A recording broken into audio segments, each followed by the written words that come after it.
Hello বন্ধুরা, আমি Sudip and welcome to Filmy Retake. এখন আমরা কথা বলবো একটা আপকামিং হিন্দি সিনেমা যেটার নাম হচ্ছে কিল, তার টিজার নিয়ে। এবং এই টিজারটাই যে পরিসরে দেখানো হচ্ছে জিনিসপত্র, মেকার্সরা ক্লেম করছে এরকম ভায়োলেন্স দেখে ইন্ডিয়ান ফিল্ম মেকিং হিস্ট্রিতে হয়নি।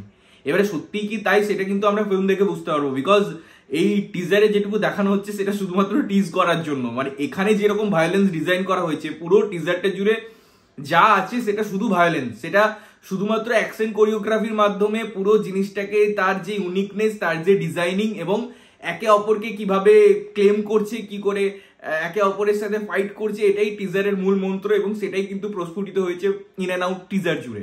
তো সত্যি বলতে এটা একটা অমায়িক টিজার। মানে আমি যদি ভায়োলেন্সের পার্সপেক্টিভে বিচার করি, বিকজ এরকম অ্যাকশন সিনেমা যার মধ্যে এরকম একটা রিভেঞ্জ ব্যাপার থাকবে, এইসব জিনিস নিয়ে যাদের কাজ দেখা অভ্যাস আছে বা যারা দেখতে ভালোবাসে তাদের জন্য এটা একটা আইডিয়াল টিজার, আইডিয়াল সিনেমা হতে চলেছে। এবং এখানে বিশ্বাস করুন সেরকম অর্থে কোনো ডায়লগসই নেই বা কোনো এরকম জায়গা নেই যেখানে কোনো রিলেশনশিপ বা কোনো ইমোশন বিল্ড আপ করতে হবে, কোনো সিন বিল্ড আপ করতে হবে।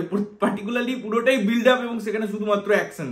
মানে সেটা ভায়োলেন্সের জায়গায় কোথাও কোথাও যায়, সেটার মধ্যে প্রচুর এমন সিন থাকে যেটা মানে ইরিটেশন জাগায় এবং তার জন্য টিজারের প্রথমেই সেটা মেনশন করে দেওয়া হয়েছে। এবারে দেখুন এরকম অ্যাকশন সিকোয়েন্স এরকম জায়গায় একটা ট্রেনের মধ্যে যে ডিজাইন, সেখানে তো খুব বড় স্পেস পাওয়া যায় না, একই তো ছোট কামরা, এবং তার মধ্যেও যেভাবে আর্টিকুলেট করা হচ্ছে ব্যাপারটাকে, তার মধ্যেও যেভাবে ডিজাইন করা হয়েছে, ক্যামেরার অ্যাঙ্গেলগুলো নিয়ে খেলা হয়েছে, সেগুলো মারাত্মক। এটা একটা আগুন টিজার।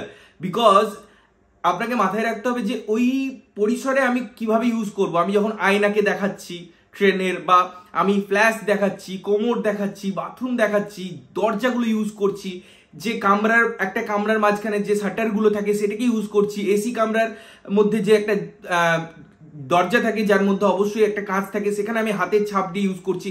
তো আমি বলবো তাদের ইউটিলাইজেশনটা খুব সুন্দর, খুব আর্টিস্টিক ম্যানারে তারা প্রেজেন্ট করেছে পুরো এই কোরিওগ্রাফির মাধ্যমেও বা এই যে ফাইটিং সিকোয়েন্সের মাধ্যমেও। এটা একটা বড় ব্যাপার। এবং ট্রেনের পর্দা, কামরা, এসি কামরা, এই সমস্ত জিনিসগুলো নিয়ে এই যে একটা অ্যাটমসফিয়ার ক্রিয়েট হয়, এই যে একটা মোমেন্টাম ক্রিয়েট হয়, সেটা দেখতে ব্যাপক লাগে। নতুন হিরো ইন্ট্রোডিউস হচ্ছে এবং সে এইভাবে ইন্ট্রোডিউস হচ্ছে।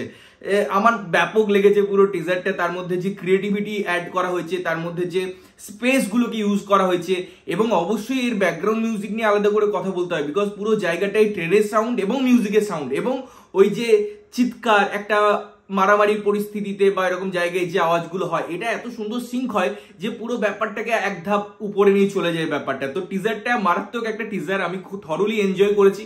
তোমরা যদি দেখেছো কেমন লেগেছে অবশ্যই কমেন্ট করে জানিও, না দেখে থাকলে অবশ্যই গিয়ে দেখো এবং দেখে এসে জানাও কেমন লাগলো। ততক্ষণের জন্য ভালো থাকবে, সুস্থ থাকবে এবং সবসময় ভালো জিনিস দেখবে। চ্যানেল যদি প্রথমবার দেখছো লাইক কমেন্ট শেয়ার করতে হবে, সাবস্ক্রাইব করতে হবে যাতে প্রত্যেক নোটিফিকেশন তোমাদের কাছে পৌঁছায়। ততক্ষণের জন্য টাটা।